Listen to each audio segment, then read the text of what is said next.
Hi, I'm Stuart from the Norfolk Honey Company and welcome back to our queen rearing for 2017. This is a follow-on video from the previous videos where we used the Miller method to create queen cells in our cell builder colony. Now, if you haven't seen that already, then take a look. I'll put a link so that you can simply click on the link and go and take a look at that. And this time we're going to maintain the cell builder colony using the cloak board, but we're going to use a method called the alley method. It's a simple method that anybody can follow. All you need is a standard brood frame to which you add a couple of strips of wood, and if I can do that then anybody can. All I did was cut out a couple of sections down the sidebars of a brood frame and then cut a couple of small strips of wood to fit into those cutouts. What we're then going to do is take a brood frame from our queen donor colony, so that's the colony that we want to take the eggs and larvae from to produce the queen cells from, and we're going to cut out a long strip, the width of the frame itself, but approximately 1 cell wide, and then we're going to place that onto the strips and just tie it into place using some fishing line.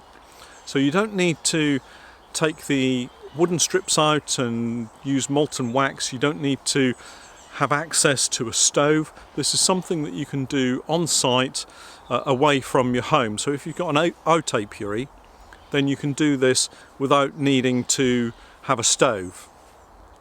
So once we've tied it onto the strips of wood, you then fit those strips back into the modified brood frame, and then that frame goes into the cell builder colony as normal.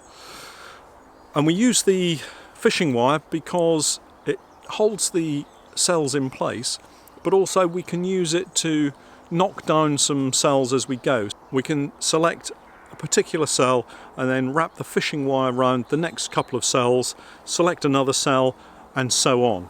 And we'll give you a demonstration of that in a moment. If you haven't yet subscribed, please do consider subscribing. I'm amazed that we've now reached over 3,000 subscribers, and I'm very grateful to everybody for not only subscribing but for also leaving comments and giving us a thumbs up and generally supporting what we're trying to do in helping as many beekeepers as we possibly can with all of these videos. When you hit the subscribe button, hit the little bell symbol, and that will send you an email to alert you every time we upload and publish another video. We also have a Facebook group which is called Stuart's Beekeeping Basics, and that's growing every day as well, and that's where you can ask questions in a non-hostile environment where people are only too glad to help answer some of the questions, the basic questions that you might have. There are too many groups out there where people are very quick to criticise and to say, oh, stop asking silly questions, go and read a book. We don't have that in our group. It's a closed group. You have to be approved to join our group, and then you can ask away any question that you like and nobody's going to criticise you for those questions. You can catch up with us on Instagram and also Twitter, and there we're publishing a few photographs and information about what we're doing on a day-to-day basis. And finally, if you want to catch up with all of the videos as they're released, then take a look at our Patreon page. It's where you can support us in producing these videos, and I'll put all the information down in the description below. Okay, so let's head over to the queen rearing apiary where we've got everything set up. We've already organised the cell builder colony, so we've got it set up as we had for our Miller frames. So we've got a couple of frames of brood, a couple of frames of pollen, and we're going to pop our alley frame into the middle of that top brood box. So we've already set that up, and we're just going to take out a frame from our queen donor, and then we'll show you how we cut it and tie it to the alley frame. Okay, so this is our brood frame that's going to be used for the alley frame, and you can see what I've done is I've cut a notch out either side, just simply sawn down as far as the groove for the foundation is, and then just used a chisel just to pop out the waste wood. And then I've got 2 strips of wood that slot into the notches that I've made. As you can see, my woodworking skills are not great. This one's a little bit loose, but it'll suffice, it'll hold. And then we're going to cut some strips of larvae and eggs from a selected frame, and they're going to fit on the bottom of these 2 strips. So let's crack on with that. So we take these 2 strips out.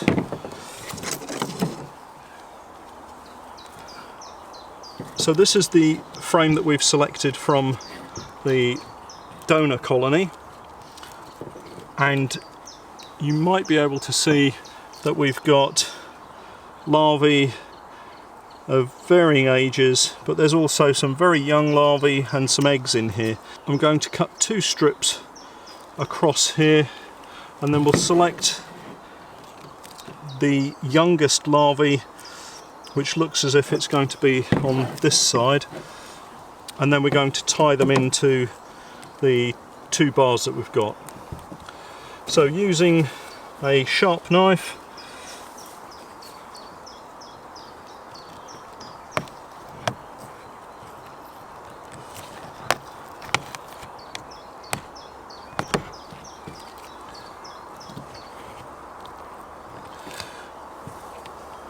one of the problems sometimes is that the wires will stay put, and that's why you need a sharp knife. And then we're going to come across probably about 3 to 4 cells across.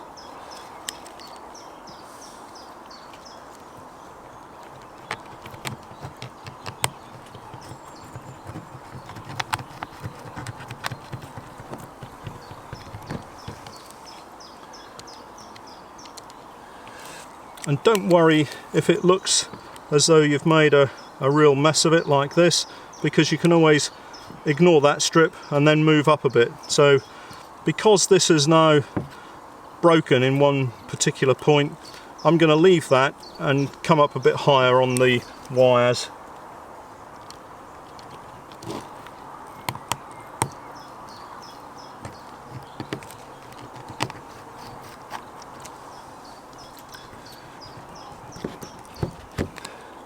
And then we'll do another one. And when you start, it looks really messy, but you'll end up with cells that you can use and tie in. This is quite a young frame. It's not been used for brood very often, and so ideally we would want a slightly darker frame so that the cell structure holds intact a little bit more. And what's happened here is that it's broken along the lines of the wires, but that's not a problem because we're just going to tie it all down. So if I remove this, we can set that to one side. As with all things beekeeping, it's very much a case of the books will tell you you simply do one thing, but when you encounter something like this, then you just have to make do with what you've got. And I'm sure that we can actually use this. We've got several strips here, so we can tie these all in.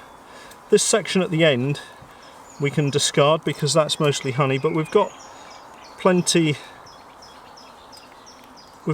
enough cells here that we can use. So we take our strip, and I'm going to use fishing line, but you can use string, anything that you want really. So start by fixing the string to one end of your alley bar, and then look into the cells and see if you can find cells that you want to use where you've got young larvae and maybe some eggs.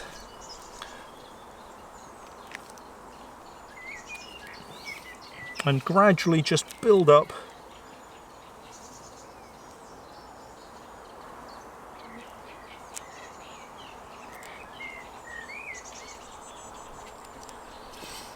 so that we now have a full strip. And then, so carefully lift the strip and then bind the cells down nice and firmly onto the bar. And then as you work your way along, you can selectively destroy some of the cells, and that will enable you to just leave 1 or 2 cells that you want to see queen cells drawn from.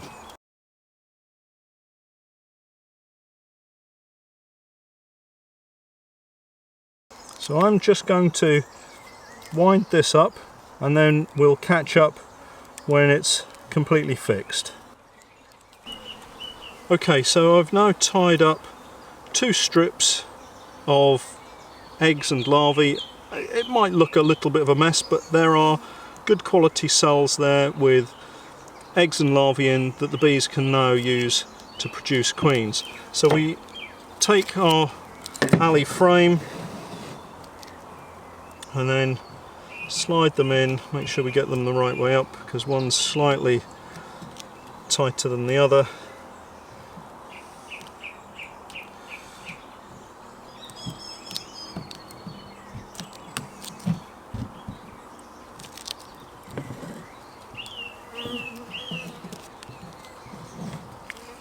And those can now go into the cell builder colony, and the bees can start to produce some queen cells from them.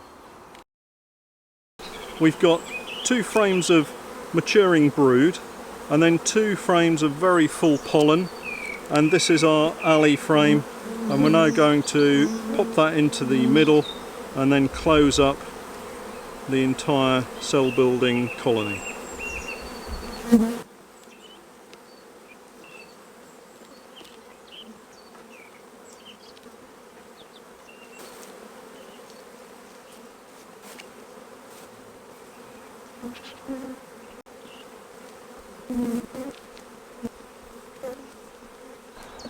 Wow, it is incredibly hot, but we've got the alley frame in the cell builder and closed them up. Remember, we've got the cloak board in place, so we need to come back in 24 to 36 hours to remove that cloak board. Currently the bees are going to be acting on an emergency queen cell rearing impulse, and we want to switch that to a supersedure impulse. I know that those bars looked a little bit tatty, a little bit ragged, but when you're at an out apiary and you don't have the luxury of having a stove with a bain-marie and molten wax, then you have to use the next best thing. And I think we'll do quite well because there were quite a lot of cells there with eggs and young larvae in. So tomorrow we'll come back and remove the cloak board, and then towards the latter part of this week we'll go back in because there were a couple of frames in there that had eggs from the cell builder colony. Not that that's a real problem, because the cell builder colony is actually the daughter of our egg donor colony. So the genetic strain that we've got there is actually something that I'm quite happy with. So if we find some rogue queen cells on some extra frames, then we could just as well take those out, pop them into a nuke box and produce another queen from them. So it's a case of using what's available to you and making the best of the situation that you find. Well, I hope you found that interesting. We'll catch up again next time when we take a look at the queen cells that have developed, but until then, thanks for watching.